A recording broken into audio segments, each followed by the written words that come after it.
It's Saturday, April 23rd, 2022 here on the Big Island of Hawaii. I hope everybody had a nice Easter and another beautiful day in Hawaii, as you can see. Today I want to talk about a specific type of property, a condo, and also condos in a specific place, which are the condos located inside the resorts of the Kohala Coast of the Big Island of Hawaii. That's basically where I do my business, and the condos are the biggest part of that business. I made my first sale in 2008, and since then there's been 675 agents sell condos within those resorts, and I'm fourth. So it's been really a successful business strategy for me, and I pay close attention to it.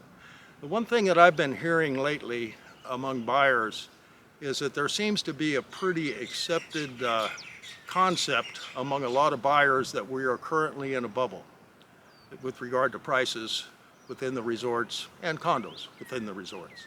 And you can definitely argue the other way, and that's what I'd like to do a little bit this morning. You know, a bubble basically is when prices are completely unhinged from supply and demand.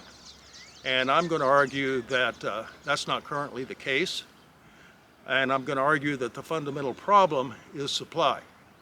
If you came to the Big Island this morning and you wanted to purchase a condominium within one of the resorts on the Kohala Coast, you would have exactly 10 to choose from.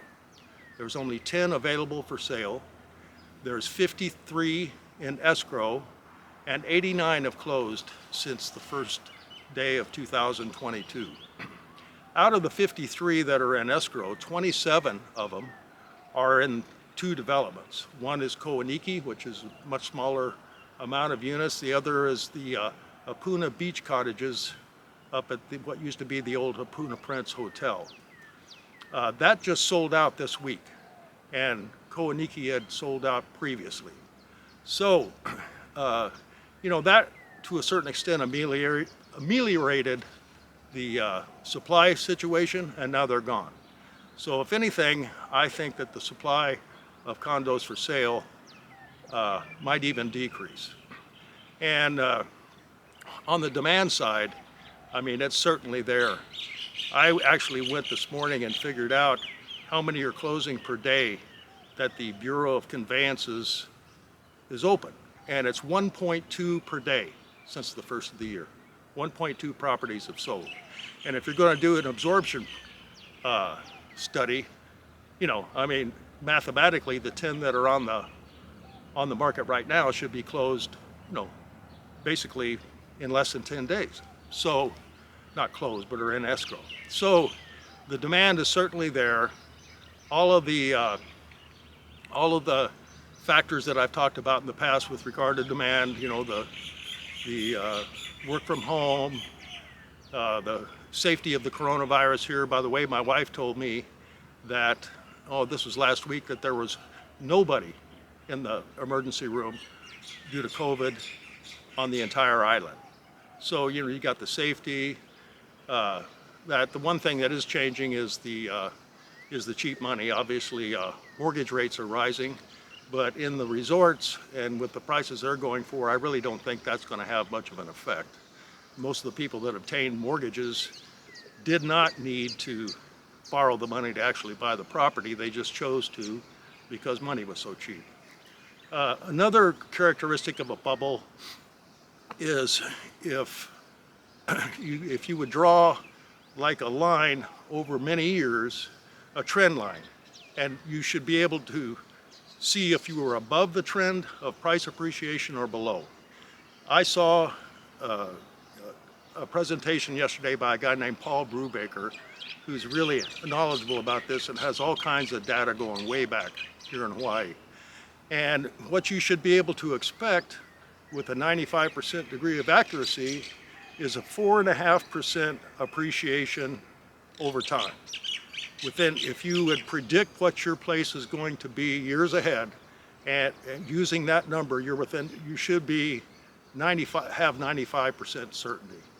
And when the prices go way above the trend line, that is the start of a bubble. At least with regard to condos, what has happened basically in this price run-up is that the condos have finally gone to the trend line.